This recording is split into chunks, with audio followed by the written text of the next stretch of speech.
Hey guys, welcome to Scriptly Adapted's new segment of the show. Scriptly Adapted presents Newsbrief. Yeah. In this segment, we just give you a little update of what's going on as far as movies coming out, DVDs already out, movies that came out last week, and some numbers from those films, and maybe we'll get into some television. Very highly anticipated film, Star Trek Into Darkness. This movie is directed by J.J. Abrams, of course. Who is great. Who did, obviously, the first one. And he's produced many shows and many other films. And he's a very talented guy. Great eye when it comes to film. Yeah, and he has that signature blue line in his signature films. glare look that's in the middle. Which is a little disconcerting, but you get used to it. I'm used to it. I love J.J. Abrams. I love his stuff. Yeah. Star Trek is starring Chris Pine, of course. Zoe Saldana. Just to name a few. And it's said to make $100 million in about 4 days, Kate. I wouldn't be surprised. I think the first one was great. It was really good. I really enjoyed it. The new cast was refreshing. Yeah, the plot was good.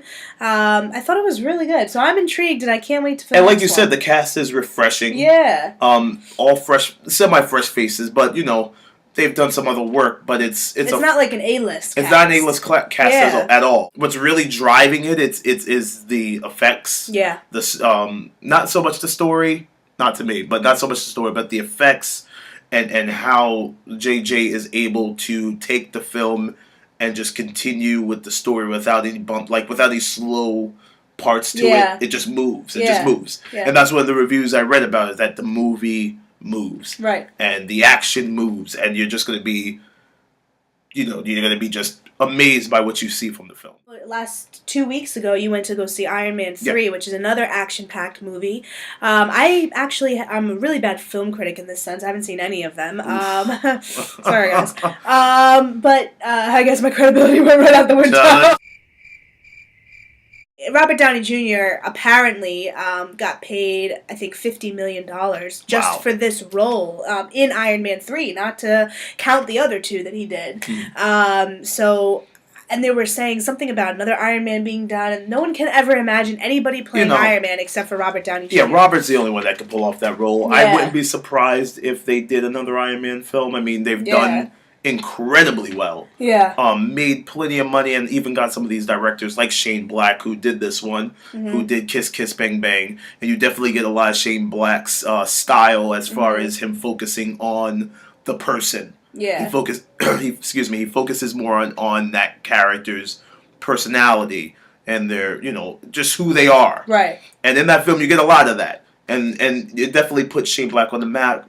I believe Iron Man in the States made a little over $295 million in the States, and it's on its way to a projected $1 billion worldwide. Last Friday came The Great Gatsby, based on the novel Classic American Literature by F. Scott Fitzgerald. I remember reading the novel once, just out of curiosity, not because it was required reading, and I didn't like it. I'm not a big classic literature fan, whether it be here in America or other countries. I'm not a big, classic literature fan, but I did appreciate it for what it was, but I just feel like you're going to take a novel. I'm already condemning it a little bit, because you're going to take a novel that's classic American literature and have a director like Baz Luhrmann do the movie. I mean, he's such a fantastical director. It's too dreamy for what the novel is about. I don't know if I care enough about the story to be worried about what the visual is about. I think the visual is what I'm more concerned about. Yeah. And that's what I'm excited to see through Baz Luhrmann. I mean, of course, Romeo and Juliet and Moulin Rouge, so that's what I'm looking for. Moulin Rouge was great. It still was fantastical, though, but I guess it fit with Moulin Rouge, because that's what Moulin Rouge is. I've seen a show at Moulin Rouge, like a legit show. That's what it is. It's all about the pomp and circumstance, if you will, kind of all the glory. It's Moulin Rouge in all its glory. Okay. But when you take something like classic American literature, like The Great Gatsby, and make it this kind of over-the-top thing, I don't know. I'm a little wary about it. Well, we'll see. We'll see. We'll check it out. Yeah. We'll bring it back to you. As for TV shows, Scandal on ABC, it is getting bananas. Scandal stars Kerry Washington.